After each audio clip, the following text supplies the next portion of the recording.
আসসালামু আলাইকুম, স্বাগত জানাচ্ছি চ্যানেল আই সংবাদে। সংবাদ কক্ষে আপনাদের সাথে আছি আমি প্রিয়াঙ্কা। বিস্তারিত সংবাদে শুরুতেই জানিয়ে দিচ্ছি ফ্রেশ প্রিমিয়াম টি সংবাদ শিরোনাম।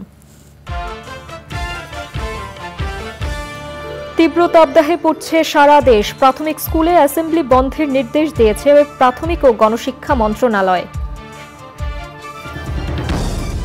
ফরিদপুরে মন্দিরে অগ্নিসংযোগের ঘটনায় শ্রমিকদের সম্পৃক্ততার তথ্য মেলেনি, জানিয়েছে পুলিশ। একাধিক মামলার প্রস্তুতি। বাংলাদেশের যথাযথ প্রতিনিধিত্ব ছাড়াই শেষ হল বিশ্বব্যাংক গ্রুপের বসন্তকালীন বৈঠক। বিশ্ব নেতাদের বিবেক জাগ্রত করতে IMF এর আহ্বান। বাংলাদেশের সঙ্গে ক্রিকেট ও বাণিজ্যিক খাতে সম্পর্ক বাড়াতে চায় অ্যান্টিগা ও বারবুডা। ঔষধ ও কৃষি খাতে বিনিয়োগের প্রস্তাব। এবং চলচ্চিত্র শিল্পী সমিতি নির্বাচনে মিশা সওদাগর সভাপতি, ডিপজল সাধারণ সম্পাদক নির্বাচিত।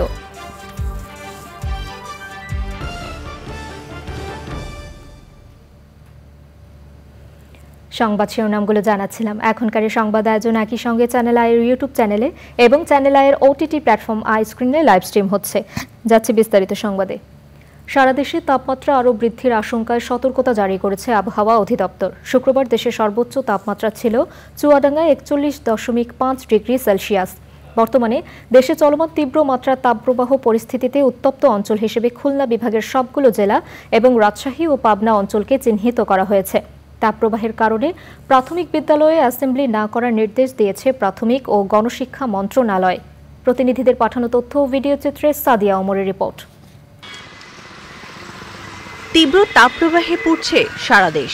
কয়েকদিন ধরেই 40 ডিগ্রির আশপাশে রয়েছে দেশের দক্ষিণ পশ্চিমাঞ্চলের সীমান্তবর্তী জেলা চুয়াডাঙ্গার তাপমাত্রা। প্রখর রোদে পথঘাট সবকিছুই উত্তপ্ত। এমন পরিস্থিতিতে সবচাইতে ভোগান্তিতে পড়েছেন খেটে খাওয়া মানুষ। তীব্র তাপদাহে জনসাধারণকে সচেতন করতে শহরের গুরুত্বপূর্ণ এলাকায় মাইকিং করছে চুয়াডাঙ্গা জেলা প্রশাসন। খুব প্রয়োজন ছাড়া বাড়ির বাইরে বের হতে নিষেধ করা হচ্ছে। শিশু ও বয়স্কদের ক্ষেত্রে বাড়তি সতর্কতা অবলম্বন করতে অনুরোধ করা হয়েছে। যশোরে লাগাতার গরমে বাড়ছে ডায়রিয়া রোগীর সংখ্যা। আবহাওয়া অফিস জানিয়েছে, শুক্রবার যশোরের সর্বোচ্চ তাপমাত্রা ছিল 41.2 ডিগ্রি সেলসিয়াস। গত 3 দিন ধরে এই অঞ্চলের তাপমাত্রা 40-এর উপরে ওঠানামা করছে। যশোর জেনারেল হাসপাতালে ডায়রিয়া ওয়ার্ডে 5 শয্যার বিপরীতে ভর্তি রয়েছেন 25 জন রোগী। এর মধ্যে 11 জনই শিশু। গরমে সহ্য করা যাচ্ছে না, এই অফিস জ্বালায় রিক্সা চালাতে পেরেছি, কি করব? গলা শুকিয়ে যাচ্ছে, গা ঘেমে গ্রামে পড়ে যাচ্ছে। এইসব বাচ্চারা এবং মুরগিরা বেশি কষ্ট পাচ্ছে। যারা দিন মজুরির কাজ করি বা যারা দোকানপাটে কাজ করি, আসলে আমাদের জীবনযাত্রার মান খুব খারাপ অবস্থায়। রোগীর সংখ্যা বাড়ছে, বিশেষ করে সংক্রামক ওয়ার্ডে, মানে ডায়রিয়া জনিত রোগীর সংখ্যা। তবে এই অতিরিক্ত তাপদাহ থেকে পরিত্রাণ পাওয়ার জন্য আমি বলবো যে বিনা প্রয়োজনে যেন বাইরে কেউ ঘোরাঘুরি না করে, বিশেষ করে বাচ্চাদের নিয়ে, এবং পর্যাপ্ত পরিমাণ তরল খাবার, সেটা দুগ্ধ পানকারী যেসব বাচ্চারা আছে তারা যেন মায়ের দুধ পান করে ঘন ঘন। পাশাপাশি তরল খাবার যতগুলো আছে সেগুলো বেশি খেতে পারবে। শুক্রবার থেকে পরবর্তী 72 ঘন্টা তাপমাত্রা আরও বাড়ার আশঙ্কার কথা জানিয়েছে আবহাওয়া অধিদপ্তর। রংপুর, সিলেট এবং ময়মনসিংহ অঞ্চল ছাড়া প্রায় সারা দেশেই মাঝারি থেকে মৃদু মাত্রার তাপপ্রবাহ বয়ে যাচ্ছে। Sadia Omar, channel I. ফরিদপুরের মধুখালী উপজেলার ডোমাইন ইউনিয়নের পঞ্চপল্লীতে বারোয়ারি মন্দিরের কালী প্রতিমায় আগুন লাগার ঘটনাকে কেন্দ্র করে বিক্ষুব্ধদের হামলায় 2 নির্মাণ শ্রমিক নিহতের ঘটনায় সংবাদ সম্মেলন করেছে পুলিশ।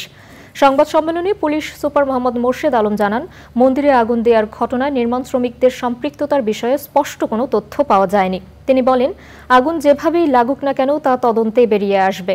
পুলিশ সুপার বলেন, প্রতিমায় আগুন দেওয়ার ঘটনার পর দ্রুততম সময়ের মধ্যে গুজব ছড়িয়ে পড়ে এবং এতে বিক্ষুব্ধ হয়ে হামলায় অংশ নেয় মানুষ। পুলিশ সুপার জানান, এ ঘটনায় একাধিক মামলা দায়েরের বিষয়টি প্রক্রিয়াধীন রয়েছে। গণমাধ্যমে প্রকাশিত সংবাদের বিষয়ে অবশেষে মুখ খুললেন পুলিশের সাবেক মহাপরিদর্শক বেনজির আহমেদ। সামাজিক যোগাযোগ মাধ্যম ফেসবুকে ভিডিও বার্তায় তিনি বলেন, একটি বিশেষ গোষ্ঠী কেবলমাত্র চরিত্র হননের জন্য বিকৃত সংবাদ পরিবেশন করে জনমনে সন্দেহ তৈরি করেছে।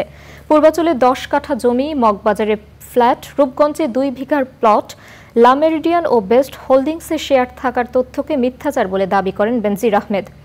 সেই সাথে দুবাইয়ের শত কোটি টাকার ব্যবসা, থাইল্যান্ডে জমি ক্রয়, সেন্ট মার্টিন দ্বীপে বাগান দখলের সংবাদও সঠিক নয় বলে দাবি করেন সাবেক এই আইজিপি। ঢাকা এবং ঢাকার বাইরে আমার এবং আমার পরিবারের যে সম্পত্তির কথা উল্লেখ আছে সেগুলো সম্পূর্ণ মিথ্যা। প্রতিবেদন মোতাবেক ঢাকার কাছে বিঘার পর বিঘা আমাদের এবং আমার পরিবারের আমার কোনো জমি জমা নেই। পূর্বাচলে 40 কাঠা জমির উপরে ডুপ্লেক্স বাড়ি নেই। পূর্বাচলের কথিত ডুপ্লেক্স বাড়ির পাশে একই জায়গায় 10 বিঘা জমি। আমার অবসরের পরে আমাকে দুর্নীতিবাজ প্রমাণের অপচেষ্টা অত্যন্ত হতাশাব্যঞ্জক এবং দুঃখজনক। এই ধরনের অপপ্রয়াস কিন্তু ভবিষ্যতে যারা সৎ পথে স্বচ্ছতার সঙ্গে চাকরি করতে চান এবং জনগণের জন্য কাজ করতে চান তাদেরকে নিরুৎসাহিত করবে। সবচেয়ে মর্যাদাপূর্ণ বৈঠকে বাংলাদেশের যথাযথ প্রতিনিধিত্ব ছাড়াই শেষ হলো বিশ্বব্যাংক গ্রুপের বসন্তকালীন বৈঠক। আইএমএফের International Monetary and Financial Committee IMFCর বৈঠকে অংশ না নিয়ে স্থানীয় সময় শুক্রবার সকালে ওয়াশিংটন ডিসি ত্যাগ করেন অর্থমন্ত্রী আবুল হাসান মাহমুদ আলী। শারীরিক অসুস্থতার কারণ দেখিয়ে বৈঠকে অনুপস্থিত ছিলেন বাংলাদেশ ব্যাংকের গভর্নর আব্দুর রউফ তালুকদারও। সমাপনী ব্রিফিংয়ে IMFের ব্যবস্থাপনা পরিচালক ক্রিস্টেলিনা জর্জিয়েভা আবারও বিশ্ব নেতাদের বিবেক জাগ্রত করার আহ্বান জানান। সৌদি আরবের অর্থমন্ত্রী IMFCর নতুন সভাপতি মোহাম্মদ আলজাদান ভূ রাজনৈতিক অস্থিরতা নিয়ে উদ্বেগ প্রকাশ করেন। রিজভি নেওয়াজের রিপোর্ট। ওয়াশিংটনে আন্তর্জাতিক মুদ্রা তহবিল IMF এবং বিশ্বব্যাংকের বসন্তকালীন সভার শেষ দিন 19 এপ্রিল শুক্রবার সকাল 9টা থেকে 11টা পর্যন্ত International Monetary and Financial Committee of the board of গভর্নর্সের সভায় বিশেষ পিনসহ অর্থমন্ত্রী কিংবা কেন্দ্রীয় ব্যাংকের গভর্নররা অংশ নিয়ে থাকেন। প্রয়াত অর্থমন্ত্রী আবুল মাল আব্দুল মুহিত সবসময় বৈঠকটিতে নিজে উপস্থিত থাকতেন। অর্থমন্ত্রী হিসেবে দায়িত্ব নেওয়ার পর প্রথমবারের মতো বিশ্বব্যাংক গ্রুপের বৈঠকে বাংলাদেশ দলের নেতা হিসেবে 14 এপ্রিল ওয়াশিংটনে পৌঁছান আবুল হাসান মাহমুদ আলী। বাংলাদেশ ব্যাংকের গভর্নর, অর্থ সচিব, ইআরডি সচিব সহ 10 জনের দল 15 এপ্রিল থেকে বিভিন্ন সভায় স্বার্থ সংশ্লিষ্ট বিষয়ে বৈঠক করেছেন। কিন্তু IMFCর সভায় বাংলাদেশের প্রতিনিধিত্ব করেছেন অর্থ সচিব খায়রুজ্জামান মজুমদার এবং বাংলাদেশ ব্যাংকের ডেপুটি গভর্নর হাবিবুর রহমান। গুরুত্বপূর্ণ এই বৈঠকের সিদ্ধান্তগুলো গণমাধ্যমকে জানান 5 বছরের জন্য দায়িত্ব পাওয়া IMF MD। A strong dynamic economy, the foundation has to be strong. Make sure that the policies are robust, that tax policies are in place, fiscal policies are in place, starting from good taxation, preferably one that allows the wealthier part of the population to pay their dues. International Monetary and Financial Committee IMFCর নতুন সভাপতি Saudi আরবের অর্থমন্ত্রী মোহাম্মদ আল জাদান কথা বলেন মধ্যপ্রাচ্যের অস্থিরতা নিয়ে। We also heard today from the managing director of the World Trade Organization that while generally there is a negative impact from fragmentation resulting from geopolitics, there are also some beneficiaries. Reserve কমতে থাকায় 2023 সালে IMFের কাছ থেকে $4.7 billion ঋণ কর্মসূচি শুরু করেছে বাংলাদেশ। বিশ্বব্যাংক গ্রুপের বসন্তকালীন বৈঠকের শেষ দিনে IMFC সভায় আলোচনা হয়েছে গাজায় মানবিক বিপর্যয়, ইরান ইসরায়েল যুদ্ধের প্রেক্ষাপটে নতুন টেনশন নিয়ে। কিন্তু কোনো সিদ্ধান্ত হয়নি, কারণ এই সিদ্ধান্ত নিতে হবে রাজনৈতিক নেতৃত্বকে। বিশ্বব্যাংক গ্রুপের পরবর্তী যে বার্ষিক সম্মেলন সেটি 2026 সালে হবে থাইল্যান্ডে, এর আগে একবার হবে যুক্তরাষ্ট্রে। Rizvi Nawaz, channel i, Washington DC, যুক্তরাষ্ট্র। বাংলাদেশের সঙ্গে ক্রিকেট, কৃষি ও বাণিজ্যিক খাতের সম্পর্ক বাড়াতে চায় অ্যান্টিগা ও বারবুডা। ওয়েস্ট ইন্ডিজের এই দ্বীপ রাষ্ট্রটির পররাষ্ট্রমন্ত্রী সম্প্রতি বাংলাদেশ সফর শেষে ফিরে যাওয়ার আগে চ্যানেল আইকে জানান, বাংলাদেশকে পর্যটন ব্যবস্থাপনায় সহযোগিতার পাশাপাশি ঔষধ ও কৃষি খাতে বিনিয়োগের প্রস্তাব করেছেন তিনি। দুই দেশের মধ্যে যোগাযোগ বাড়াতে দূতাবাস খোলা ছাড়াও বাংলাদেশি শিক্ষার্থীদের পড়াশোনার বৃত্তি দেওয়ার ঘোষণা দেন এই মন্ত্রী। এই অতিথির সঙ্গে আলোচনার বিস্তারিত নিয়ে একটি বিশেষ অনুষ্ঠান চ্যানেল আইয়ে প্রচারিত হবে আজ সন্ধে ৬টায়। পান্থ রহমান জানাচ্ছেন। বাংলা নববর্ষ উদযাপনের আনন্দঘন মুহূর্তে বাংলাদেশ সফরে অ্যান্টিগুয়া বারবুডার পররাষ্ট্রমন্ত্রী চেড গ্রিন। চ্যানেল আইয়ের বর্ষবরণ অনুষ্ঠানে যোগ দিয়ে এই মন্ত্রী সফর শেষ করলেন চ্যানেল আই কার্যালয় পরিদর্শনের মধ্য দিয়ে। ইমপ্রেস টেলিফিল্ম ও চ্যানেল আইয়ের ব্যবস্থাপনা পরিচালক ফরিদুর রেজা সাগর আর পরিচালক জহিরুদ্দিন মাহমুদ মামুন সহ চ্যানেল আই পরিবারের উষ্ণ অভ্যর্থনার পর সংক্ষিপ্ত সাক্ষাৎকার পর্বে যোগ দেন এই অতিথি। জানান, সফর অনানুষ্ঠানিক হলেও পররাষ্ট্রমন্ত্রী ও বাণিজ্য প্রতিমন্ত্রীর সঙ্গে তার বৈঠকের কথা। When we landed first on Sunday morning, we went to this grand New Year's Day celebration. So that was the first impression of Bangladesh. বাংলাদেশে পৌঁছেই দেখলাম এদেশের মানুষ উৎসব করছে, বাংলা নববর্ষ উদযাপন করছে। প্রথম দেখাতেই মনে হলো অ্যান্টিগা বারবুডার মতো এদেশের মানুষও উৎসব প্রিয়। আর উৎসব দেখে মনে হলো আমরা সব বাঙালিকে একসঙ্গে দেখছি। তখনই ভেবেছি বাংলাদেশের সঙ্গে অ্যান্টিগা বারবুডার সাংস্কৃতিক বিনিময় হওয়া উচিত। ক্রিকেটেও একে অন্যের পাশে থাকার সুযোগ আছে। কমনওয়েলথের মতো বহুপক্ষীয় জোটের পাশাপাশি এবার দ্বিপাক্ষিক সম্পর্ক জোরদার করার ইচ্ছার কথা জানান মন্ত্রী।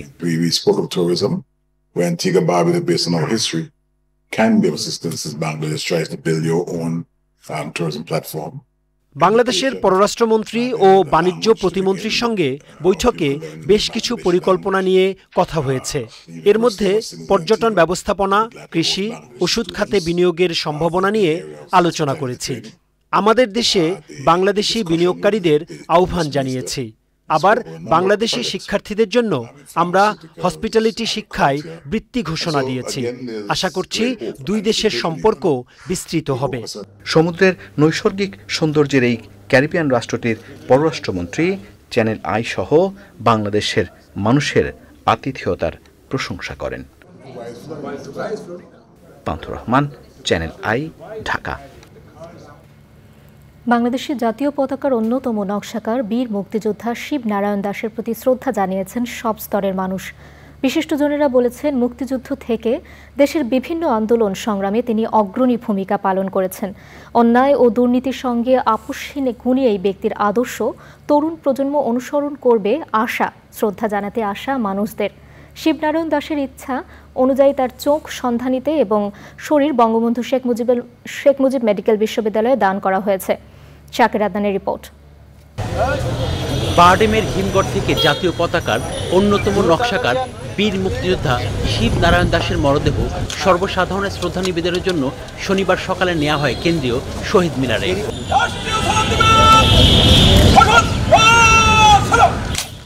মহান মুক্তিযুদ্ধের উত্তাল সময়ে বাংলাদেশের মানচিত্র খচিত যে পতাকা উত্তোলিত হয়েছিল সেই পতাকার অন্যতম নকশাকার শিব নারায়ণ দাসের প্রতি ঢাকা জেলা প্রশাসনের পক্ষ থেকে রাষ্ট্রীয় সম্মাননা জানানো হয়।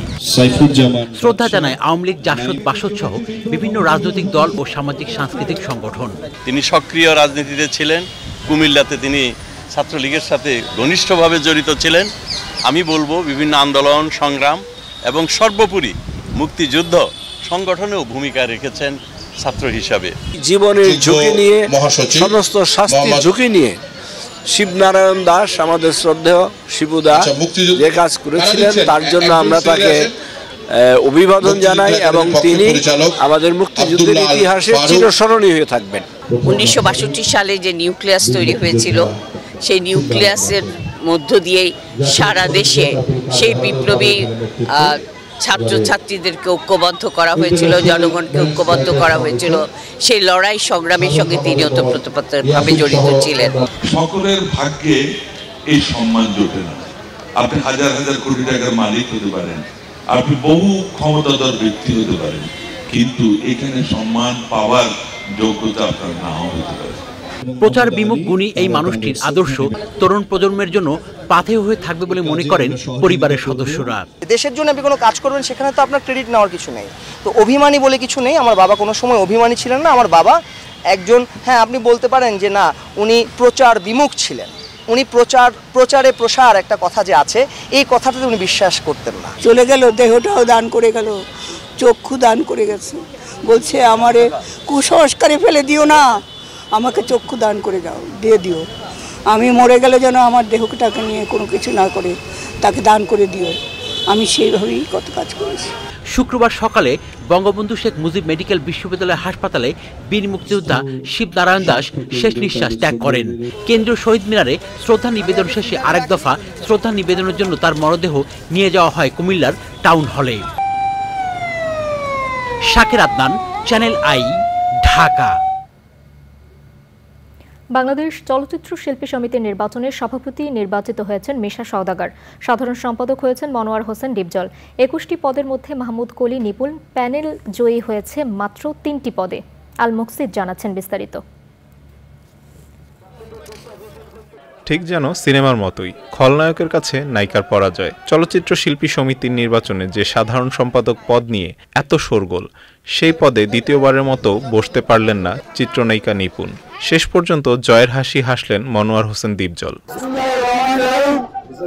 শুক্রবার রাতভর ভোট গণনা শেষে শনিবার সকালে ফলাফল ঘোষণা করেন প্রধান নির্বাচন কমিশনার খোরশেদ আলম খসরু। 256 ভোট পেয়ে বাংলাদেশ চলচ্চিত্র শিল্পী সমিতির 2024 থেকে 2026 মেয়াদী কমিটিতে সভাপতি নির্বাচিত হন অভিনেতা মিশা সওদাগর। মাত্র 16 ভোটের ব্যবধানে এবারের কমিটিতে সাধারণ সম্পাদক পদে জয় পেয়েছেন ঢাকাই সিনেমার আলোচিত খলনায়ক মনোয়ার হোসেন ডিপজল।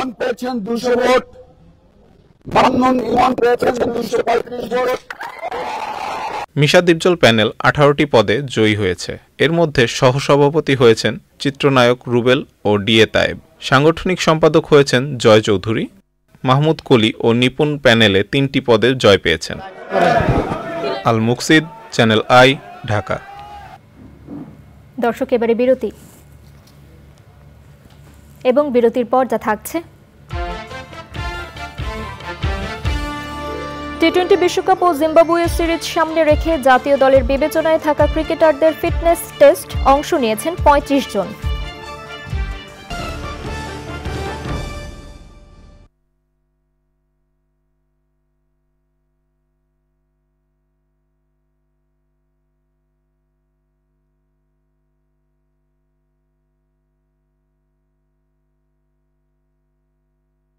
সরছেই না, তোমার উজ্জ্বলতা সরতেই দিচ্ছে না। প্রথমবারের মতো ভিটামিন সি ও ভিটামিন ই সমৃদ্ধ নতুন লাক্স, যা দেয় আমার দাগহীন। ফিরে এলাম বিরতির পর। আওয়ামী লীগের সাধারণ সম্পাদক ওবায়দুল কাদের বলেছেন, উপজেলা নির্বাচনে মন্ত্রী এমপিদের পরিবারের সদস্য ও স্বজনদের নিয়ে দলের সিদ্ধান্তে খুশি জনগণ ও তৃণমূলের নেতাকর্মীরা। আওয়ামী লীগ সভাপতি ধানমন্ডির কার্যালয়ে সংবাদ সম্মেলনে ওবায়দুল কাদের বলেন, উপজেলা নির্বাচনে প্রার্থী হওয়া মন্ত্রী এমপিদের স্বজনদের তালিকা করা হচ্ছে। আওয়ামী লীগ সরকারের ধারাবাহিকতার জন্য কোনো অসাংবিধানিক সরকার আসতে পারেনি বলেও মন্তব্য করেন দলের সাধারণ সম্পাদক।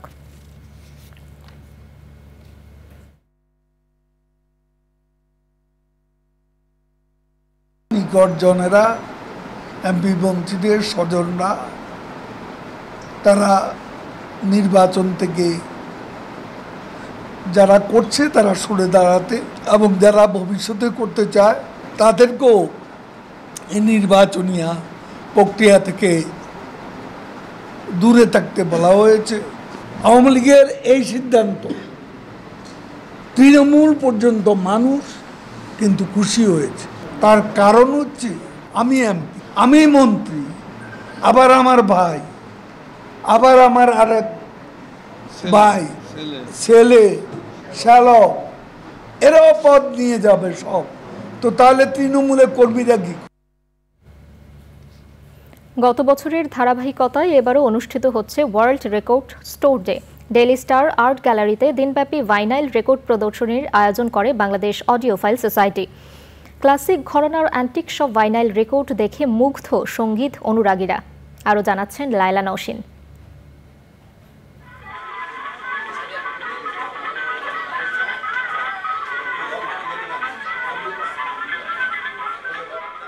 এডিশন ফোনোগ্রাফে বাজছে প্রায় ১৫০ বছর আগে রেকর্ড করা সঙ্গীত। প্রায় ২০ বছর আগে মার্কিন যুক্তরাষ্ট্র থেকে এই অ্যান্টিক ফোনোগ্রাফটি সংগ্রহ করেন সৈয়দ আব্দুল কাবি। বাংলাদেশ অডিওফাইল সোসাইটি আয়োজিত রেকর্ড স্টোর ডে প্রদর্শনীর অন্যতম আকর্ষণ ১৫০ বছরের পুরনো এই ফোনোগ্রাফ।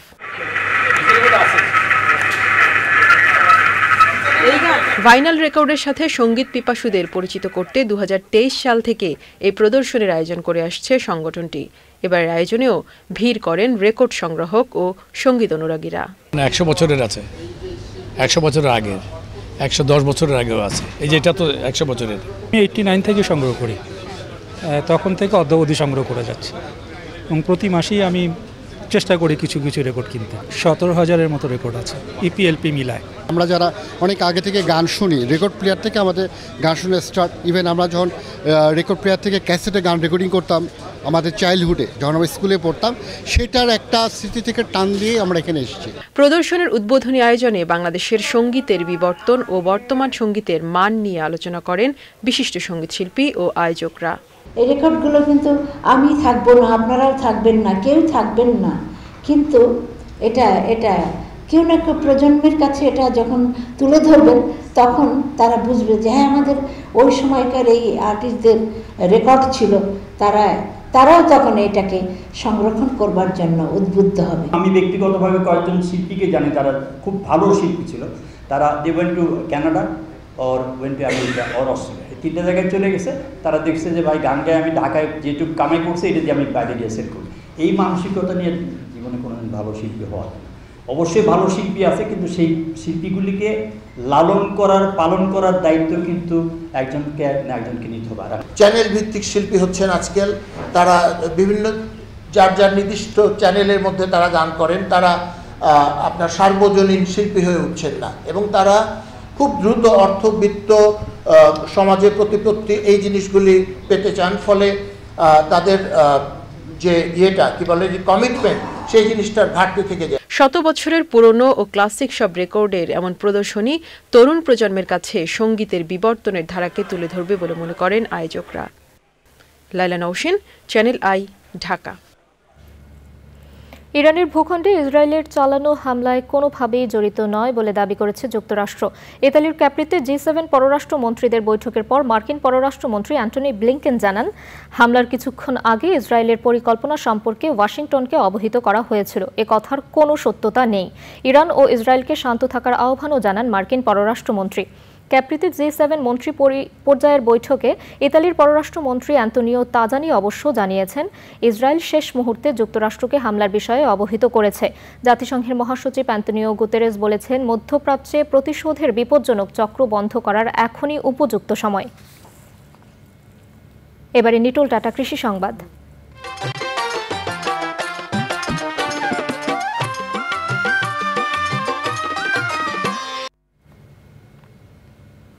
পার্বত্য অঞ্চলে নয়, এবার নরসিংদীর সমতল ভূমিতে ব্যাপক সম্ভাবনাময় কফি চাষ হয়েছে। প্রথমবারই পরীক্ষামূলক চাষাবাদে কাঙ্ক্ষিত ফলনে খুশি চাষি এবং কৃষি বিভাগ। নরসিংদী থেকে সুমন রায়ের রিপোর্ট। কফির আমদানি নির্ভরতা কমাতে সমতল ভূমিতে কফি চাষের উদ্যোগ নিয়েছে জেলা কৃষি সম্প্রসারণ অধিদপ্তর। এই প্রেক্ষিতে 2021 সালে নরসিংদীর বেলাবো উপজেলার নীলক্ষিয়া গ্রামের সালাউদ্দিন মোল্লা তার 1 বিঘা জমিতে 140টি পরীক্ষামূলক কফির চারা রোপণ করেন। দ্বিতীয় বছরে কফির ব্যাপক ফলনে আশাবাদী হয়ে উঠেছেন চাষি। ফলন মনে করি 15 থেকে 20 কেজি বিন পাওয়া যাবে। কৃষি অফিস থেকে আমাকে সহযোগিতা আশ্বাস দিতেছে, তারা এটা বিক্রির একটা বাজারজাতকরণের প্রস্তুতি করে দিবে। যে ফলনটা আমি পেয়েছি আলহামদুলিল্লাহ, এটা আমার কাছে অনেক আনন্দ লাগতেছে। কফি বাগান দেখতে নরসিংদী সহ আশপাশের জেলা থেকে এসে ভিড় করছেন কৃষক ও আগ্রহীরা। কৃষি অফিস থেকে প্রশিক্ষণ দেওয়া হয়েছে, আমারও দিব চারা কথা ছিল, পরে চারা শর্ট কারণে আমি পাইছি না, পরবর্তীতে আমাকে দিব বলছে অফিস থেকে। তার দেখা দেখি আমরা যাতে মানে আগ্রহ আর কি আমরা এটা করতে রাজি। অনেক জমি পতিত রয়েছে, এগুলি যদি সবাই হাতে হাতে দিয়া দেচারা করলে তে আমের লাভবান হতে পারবো। আরো সফল উদ্যোক্তার দিকে এগিয়ে যাচ্ছেন, এটা আমার ধারণা ছিল না। আজকে এসে এটা দেখে খুবই ভালো লাগছে এবং ওনার থেকে আমরা অনুপ্রাণিত হচ্ছি, আমরা যারা বেকার যুবক আছি। কৃষি বিভাগ বলছে পরীক্ষামূলক চাষাবাদে সাফল্য আসলেও বীজ সংগ্রহ ও বাজারজাতের যথাযথ ব্যবস্থা করা গেলেই লাভবান হতে পারবেন চাষি। আমাদের যে সমস্ত টেকনোলজি দরকার বা যে সমস্ত মেশিনারিজ দরকার আমাদের কৃষক পর্যায়ে সেগুলো নেই। জানিয়েছি প্রকল্প অফিসকে যেন আমাদেরকে এই কফি বীজ থেকে কফি তৈরি করার জন্য যে সরঞ্জামগুলো আছে সেগুলো যদি আমাদের অ্যাভেলেবল হয় আমরা এই কফি বাগান কিন্তু সম্প্রসারণ করতে পারব। কফি চাষের পাশাপাশি কফি প্রক্রিয়াজাত ও সুলভ উপায়ে বাজার ব্যবস্থার দাবি জানিয়েছেন চাষিরা। নরসিংদী থেকে সুমন রায়, চ্যানেল আই। এখন দেখবেন প্রকৃতি সংবাদ।